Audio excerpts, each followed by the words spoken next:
আসসালামু আলাইকুম, কেমন আছেন সবাই?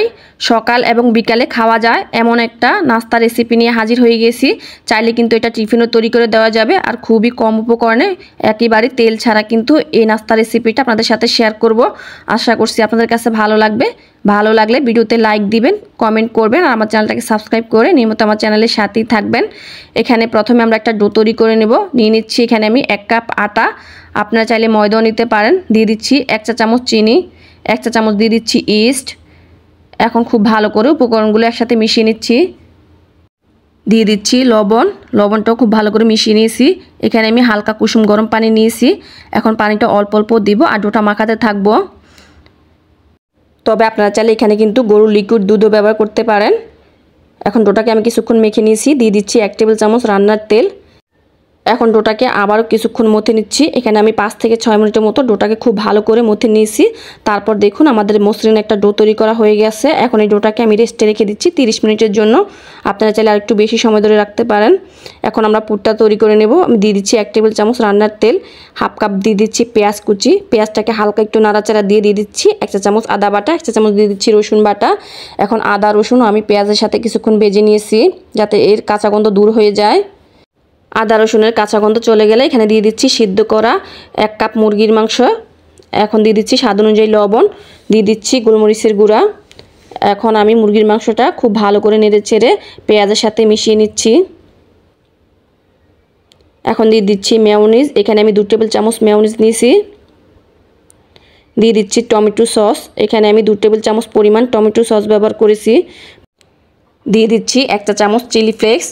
আমি কিন্তু এই পর্যায়ে আর কোনো রকমের মশলা ব্যবহার করব না। বন্ধুরা আপনারা অবশ্যই কিন্তু এই পুরটাতে মেয়োনিজ এবং টমেটো সসটা ব্যবহার করার চেষ্টা করবেন, এতে করে পুরটা খেতে অনেক মজা হয়, ক্রিমি একটা ভাব আসে। এই যে দেখুন এখানে কিন্তু আমার পুরটা তৈরি করা হয়ে গেছে। একটা সাইডে রেখে দিচ্ছি আর পুরটাকে ঠান্ডা করে নিচ্ছি। এখন আমরা ডো থেকে ঢাকনাটা তুলে নিচ্ছি। দেখুন মাশাআল্লাহ ডোটা কিন্তু ফুলে ডাবল হয়ে গেছে। এখন ডো থেকে আমি সম্পূর্ণ বাতাসটা বের করে নিচ্ছি আর বোর্ডের উপরে কিছু ময়দা ছিটিয়ে দিচ্ছি। দিয়ে তারপরে আমি আবার ভালো করে কিছুক্ষণ মথে নিয়েছি। এখন এর থেকে আমি ছোট ছোট করে কিন্তু লেচি কেটে নেব। এখন আমি একটা লেচি নিয়েছি আর হাত দিয়ে এরকম ঘুরিয়ে ঘুরিয়ে একটা বাটির মতো তৈরি করে নিচ্ছি। এখন আমরা যে পুরটা তৈরি করেছি সেই পুরটা দিয়ে দিচ্ছি। তারপর আমরা চারদিক থেকে টেনে মুখটা খুব ভালো করে বন্ধ করে দেব। এটা অবশ্যই খুব ভালো করে কিন্তু মুখটা সিল করতে হবে। এই যে দেখুন আমি এইভাবে করে কিন্তু খুব সুন্দর করে মুখটা সিল করে দিয়েছি আর এরকম গোল করে হাত দিয়ে একটু বলের মতো করে নিয়েছি। তারপর তালু দিয়ে একটু চ্যাপটা করে নিচ্ছি। এভাবে করে কিন্তু আমি নাস্তাগুলো তৈরি করে নেব। আমি একটা প্লেটের উপরে কিছু আটা ছিটিয়ে দিয়েছি, এখন প্লেটের উপর রেখে দিচ্ছি। আমি আরও একটা তৈরি করে নিচ্ছি। তবে আপনারা চাইলে কিন্তু এটা বেলনি দিয়েও বেলে এই কাজটা করে নিতে পারেন। তবে আমার কাছে হাত দিয়ে করলে কিন্তু কাজটা খুব সহজ মনে হয়। আর এইভাবে করে কিন্তু আমি সবগুলো নাস্তা তৈরি করে নিয়েছি। এখন একটা ঢাকনা দিয়ে এটাকে 10 মিনিটের জন্য রেস্টে রেখে দিয়েছি। 10 মিনিট পর দেখুন এখানে নাস্তাগুলো হালকা কিন্তু ফুলে উঠেছে।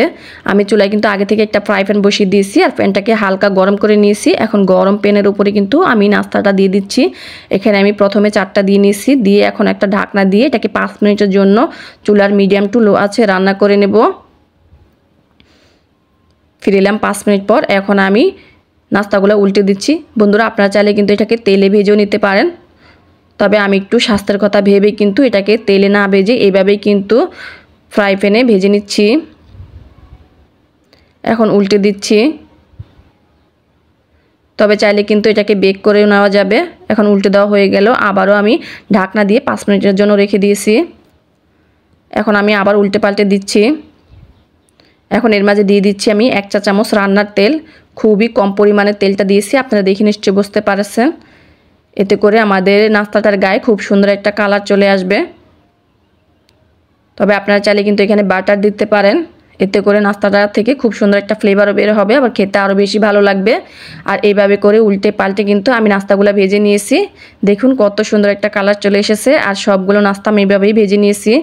মাশাআল্লাহ দেখুন এটা কতটা সফট হয়েছে আর কতটা সুন্দর হয়েছে। বন্ধুরা আপনারা চাইলে কিন্তু এটা সকালবেলা নাস্তা হিসাবে খেতে পারেন, বাচ্চাদের টিফিনে দিতে পারেন, আবার বিকালেও কিন্তু খেতে পারবেন। আর এই নাস্তাটা তৈরি করে কিন্তু নর্মাল ফ্রিজে কয়েকদিন পর্যন্ত রেখে খাওয়া যাবে। যখনই খেতে মন চাইবে শুধু ফ্রিজ থেকে বের করে গরম করে নিলে কিন্তু নাস্তা রেডি হয়ে যাবে। বন্ধুরা, ভিডিওটা ভালো লাগলে লাইক, কমেন্ট, শেয়ার করবেন আর আমার চ্যানেলটাকে সাবস্ক্রাইব করে নিয়মিত চ্যানেলের সাথেই থাকবেন। আল্লাহ হাফেজ।